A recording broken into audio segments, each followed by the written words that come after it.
అపోస్తలులు ఒక మాట చెప్తున్నారు. 21:15 చూడాలి. మాకు కావలసిన సామగ్రి తీసుకుని యెరూషలేమునకు ఎక్కిపోతుంది. యెరూషలేము అనేటువంటిది ఉన్నతమైనటువంటి స్థలం, ఉన్నతమైనటువంటి ప్రభు నివసించేటువంటి స్థలం. అక్కడికి వీళ్ళు ఎక్కిపోయారు. ఇదిగో ప్రియులారా, ఒక్క విషయం మర్చిపోవద్దు. మనందరినీ కూడా ప్రభు సన్నిధిలోనికి మనము ఎక్కి తీసుకొచ్చాడు, ఎక్కి వచ్చాం మనందరం కూడా ఆయన కృపను బట్టి. మర్చిపోబాకండి, ఊరికినే వచ్చారనే కాదు. లోకంలో ఉన్న స్థలాలన్నిటికీ ఊరికినే వెళ్తారు. ఇక్కడికి రావాలంటే ఎన్నో ఆటంకాలు అధిగమించి ఎక్కి వచ్చిన వారు మనమందరం కూడా.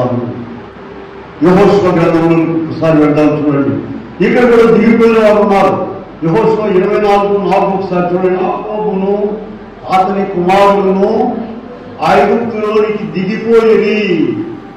వాడు ఎక్కి రావాలంటే పైకి 430 సంవత్సరాలు పట్టిందండి.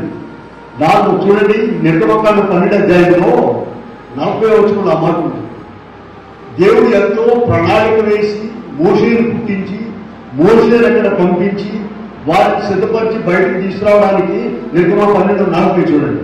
ఇశ్రాయేలీయులు ఐగుప్తులో నివసించిన కాలం 430 సంవత్సరాలు. పిల్లారా, నువ్వు ఒకసారి తెలుసుకొని దిగిపోయావంటే